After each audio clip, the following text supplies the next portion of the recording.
Hello and welcome to another edition of BCR Webcasting. Today I'm very pleased to have with me Christian Hausherr, who is the European Product Head of Supply Chain Finance at Deutsche Bank, and he's also the chair of the Global Supply Chain Finance Forum. Welcome, Christian. Christian, Thank you. You're going to be speaking at our forthcoming Alternative and Receivables Finance Forum, which will take place on the 27th and 28th of November in London. And the particular session that you're going to be participating in, Christian, is about how supply chain finance models are evolving and the opportunities they present in the long tail. So this discussion about financing long tail suppliers is one that has been going on and on for a long time. And you know, how is the sector progressing with it? How realistic is it to finance the very small suppliers in the long tail? And you know, are large buyers engaged in this process, or is it up to them at all, or is it more to do with the banks and the cost of KYC to get down to those very small suppliers? Yeah, no, thanks for the question, Michael. Indeed, it's a long-standing issue, and what we are basically looking at here is what some people refer to as the trade finance gap, the underbanked suppliers of large buyers and the suppliers of their suppliers basically can march through the whole supply chain. The question is, well, are buyers willing to support what we call deep tier finance, i.e. financing of the supplier, and so on? I would say, yes, of course, why not? But in the end of the day, it is not the buyer who is financing the seller, but it's the bank or someone who provides capital.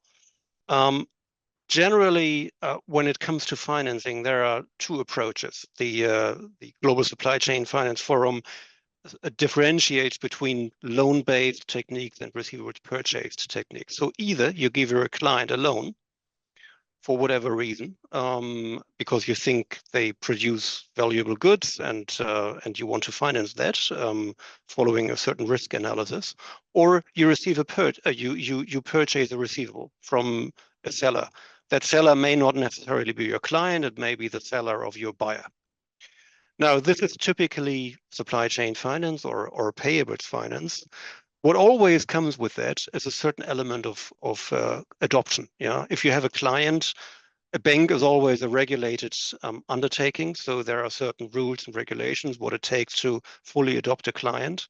Usually, sellers, also referred to as counterparties, and the Wolfsburg Trade Finance Principles are not fully adopted. There are some risk-based checks, so you validate is the client kosher? Yeah, are they involved into any activities you wouldn't accept? You check the individuals who are acting for the company, and then you basically say, okay, I sign a contract with that counterparty. That is the typical behavior.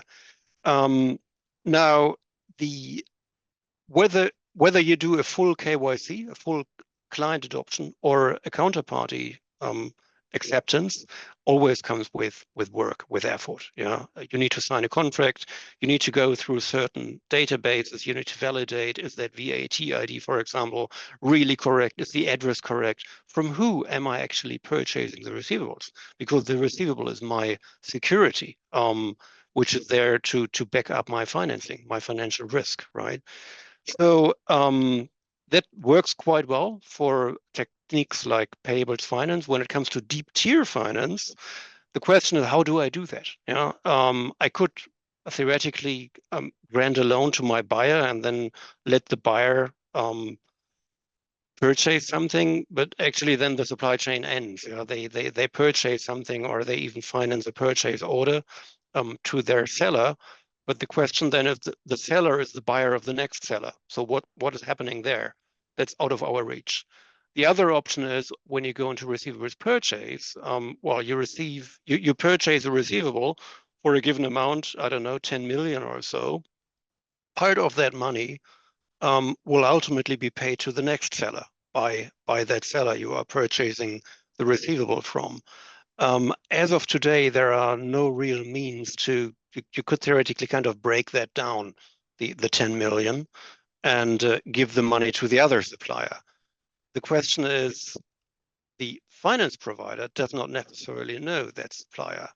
And there's another issue. Maybe the supplier doesn't even want to reveal who their supplier is, right? For competitive reasons or whatsoever. Maybe they don't want the buyer to know who they are purchasing from. That's another kind of issue, however, which is interestingly now tackled from another angle nowadays, because when you go into the whole supply chain finance analysis and ESG, which is also coming up, there needs to be analysis. In Germany, we have the Supply Chain Act, where a buyer is obliged to understand where are the goods or services coming from. They need to understand who is my supplier and who is the supplier of my supplier. It's an interesting challenge, actually, right? But well, that's the current situation. So is it really realistic? I would say the theoretical concepts are there, but it has not really materialized yet.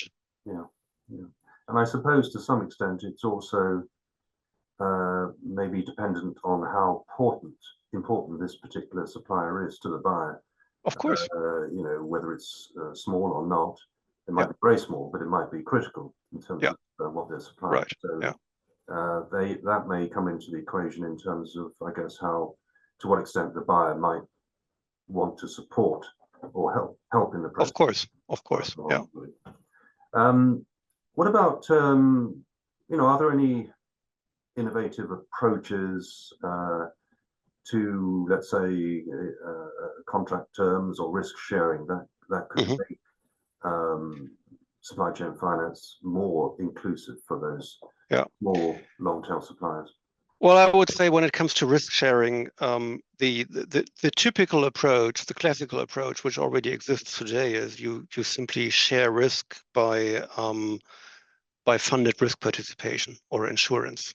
So if that sometimes happens, and it's nothing new, I wouldn't say it's really innovative. Because you basically agree on you sign a contract with another, for example, financial institution or so, and then there's a mutual understanding. Okay, I'm going to participate in your risk. That already happens today. So what's really innovative? We can see that in some countries, for example, the receivables which are purchased are registered in a central database, in a central register, right?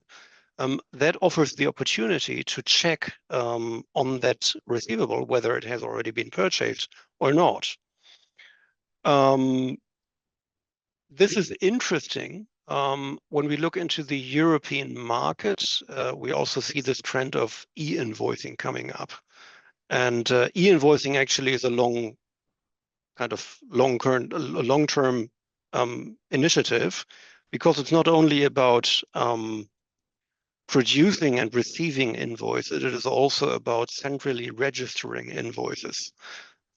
One of the main purposes of that is that governments want to take better control over VAT. And the concept behind it is that you actually need a central database. Currently, that exists in some countries, but the long-term vision is actually to have it on a European scale or even on a global scale. Once you have the invoices in such a central database, that offers other opportunities. Also, for example, like flagging a receivable for purchase and also potentially breaking it down into fractions and looking at the further supply chain. But I would say this is very, very far down the line. It's very visionary. But potentially it would be possible. The other option, which we had seen in the past, we had already seen a couple of blockchain initiatives. Some have been, to a certain extent, successful, others not. The issue with that is that well, a blockchain actually needs to be accepted by everyone. And so far we have not seen that. Yeah, blockchain would need to be accepted by everybody. Central registers would need correct acceptance. by everybody, so there need to be some kind of regulatory aspect of that. So yeah, so these are medium to long term Correct. Yeah.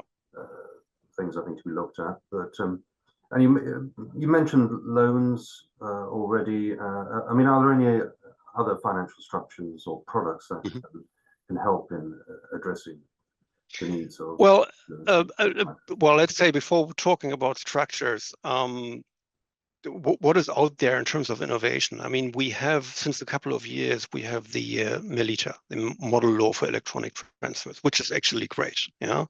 However, in order to really let that kick off, you need adoption across all member states. It needs to be adopted by everyone. It doesn't help if 10 countries have adopted the MILITA. You need actually all industry nations who need to buy into that. Yeah. The other point is that even if you have the law in place, you need suitable processes and technologies that allow an effective transfer of ownership of a receivable. You need a solution for that, right? And it needs to be legally accepted. And then if that all is possible, service providers, whether it be banks or non-banks, need to design products that fulfill these needs, right? But there are technology companies working on these solutions. Yes, correct. Yeah. So you need products and service providers who take advantage of all these new possibilities. And lastly, the actual clients, the corporates, also need to produce suitable documents which can be processed by these service providers, right? So all that needs to be in place. Yes, the industry is working on that. We see a lot of initiatives, but you need digital standards, for example, you need platforms. So this is, I would say, the market is developing quite interestingly. Every year we see something new. But what I haven't seen is one global solution that covers it all. You know? And I think that's my personal view. I think it will remain a challenge, yeah, because we have seen so many platforms in the past who said, "Well, I've got a solution, and this is it." But I mean, in the end of the day, let's face it, it's a competitive market. Yeah? Everyone is looking at this huge value and volume of trade finance. It's gazillions of US dollars. And as soon as you have a platform, everyone knows if I have the transactional data on my platform and I'm processing it, I can dictate the price. Yeah, and I think that's one of the inherent challenges we have here. You know? It's not like in the 70s, SWIFT was established. That were different times. There was only one solution. Now we have whatever, 20, 30, 50 solutions who are competing against each other. Yeah, so, and that's a challenge. You need to take a decision. But who can take that decision? The market, right? But I guess in terms of supply chain finance and MILITA getting directly involved in those structures, do you see opportunities for, let's say, a replacement of the type of irrevocable payment undertaking that we have at the moment? Do you see that being, replaced by electronic bill of exchange, for example, and then opening up opportunities for trading that and risk distribution? Yeah, theoretically, yes. These are nice and interesting instruments, whether it's the IPU or the bill of exchange, the electronic bill of exchange. There are also other products which help buyers or basically corporates to optimize their working capital. The questions which always come in the background with these products is, firstly, what does it mean in terms of corporate accounting? Because there's always kind of looming in the background, oh, is this still a payable or is it maybe already a loan? Which is something corporates react very sensitive to. And even auditors sometimes, well, they have different views, let's put it that way. For those techniques which are already established in the market, like payables finance, for example, or also receivables discounting, it's very clear this is actually off balance. This is not a loan. This is a trade payable. Situation has changed a bit due to the disclosure rules. Corporates and auditors have become a bit more sensitive to it, but I would still argue a trade payable under a payables finance scheme is still a trade payable. For other instruments like the IPU, the bill of exchange, I would also agree, yes, it's not necessarily a loan. But there, it actually depends on who you speak with. So we will need to see, firstly, whether these solutions are really going to be rolled out into the market, whether they are accepted by the market participants, including service providers and clients. And secondly, how the auditors react to it and the investors.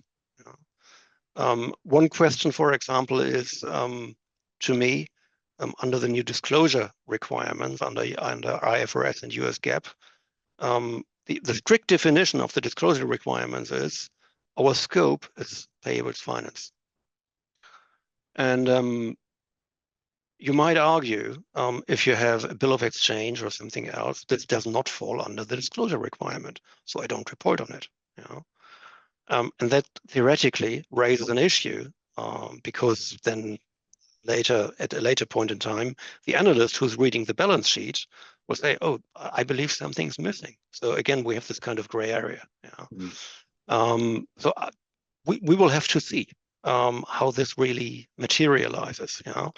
But generally, I agree, IPU and also bill of exchange, if it can be fully automated under the respective preconditions, like what I mentioned earlier, platform, processes, products, providers, etc., that works out well, why not? Of course, right? But it needs to be automated.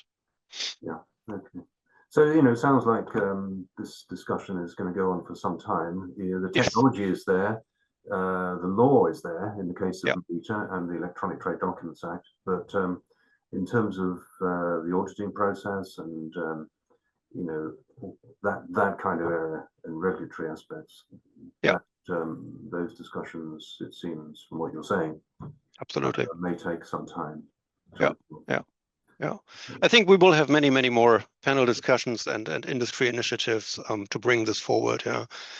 But looking back, I'm now involved with the global supply chain finance for more than 10 years, and I think we have accomplished a lot. I worked for a while in my earlier career. I worked 7 years in cash management, and cash management is a much more established business with really high standards. You have things like SEPA and SWIFT and everything. You have global standards. You have nowadays, you have instant payments and direct debits and you name it, And there's a kind of common understanding how things should work, and there are standards. In trade finance, everything is a bit different. We are still kind of trying to sort out, okay, where are the pillars of our business? Where is this going? What are the standards we want to agree on? So to me, it's a bit like cash management 40 years ago. But admittedly, it's a much more complex business. It's not only about moving cash from A to B. It's more. It's risk, it's credit, it's buyers, it's sellers, many service providers who are involved. It's much more. And it's a relatively new business, isn't it? Absolutely, yes. It hasn't been around. But that's the interesting challenge about trade finance and supply chain finance. And just finally, Christian, we haven't spoken specifically about Deutsche Bank and how Deutsche Bank manages this aspect of reaching the long tail deep tier. I mean, are there any examples, successful examples of Deutsche Bank managing this aspect? Well, not with regards to deep tier finance, but where we are indeed kind of diving into the supply chain of our buyers is not with regards to the actual financing aspect, but with regards to ESG business. The rise of ESG programs in the past basically triggered a completely new discussion, also related to payables finance, where you basically finance the supply chain of your buyer. But suddenly there comes an ESG element to that, and then you suddenly speak with other parties, because somehow you need to determine, okay, how do I support a supply chain of my buyer that is supposed to be sustainable? And then you need a decision criteria, which usually is an ESG rating. So you need to obtain that ESG rating from somewhere. This is not about financing. The financing is an important aspect of that, but it's more about looking deeper into the supply chain of the buyer, having an even deeper understanding as compared to payables finance on their supply chain, and potentially also into the suppliers of their suppliers. Again, I've mentioned earlier that the German Supply Chain Act, which actually obliges a buyer to understand where are my products coming from, who is the supplier fifth grade of where I'm getting my raw materials from, right? It's a very, very challenging task. I would say nearly impossible. But that puts the limelight on the supply chain, on the deeper supply chain. What we have seen in the market, there are some island solutions, particularly I would say in the Asian market, where deep tier supply chain, where deep tier supply chain finance is promoted and practiced.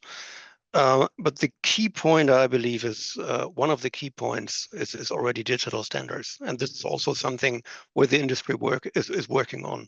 There is, for example, this big project under ICC, the Digital Standards Initiative, and I think that's an important step of the industry towards moving into collaboration, because one important element of all this is how do service providers and clients communicate with each other.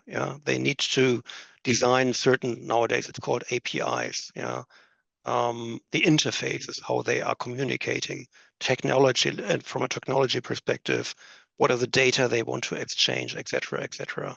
All this needs to be standardized, accepted, and adopted by members, by countries, by buyers, by sellers, by service providers. So that's a lot of work. Yeah. And it's a lot of discussion as well. Absolutely, absolutely, yeah. So Christian, we look forward to hearing more about this and more from you and your fellow panelists at our Alternative and Receivables Finance Forum. And just to remind everybody, again, that's on the 27th and 28th of November in London, in Canary Wharf, at the offices of Clifford Chance. This will also be very much a topic, I'm sure, that will come up at our Supply Chain Finance Summit, which will be in Madrid at the end of January. Christian, thank you very much for your time today. And as I say, we'll look forward to hearing more from you next month in London on the 27th and 28th of November. Thank you. Thank you very much. Look forward to being there.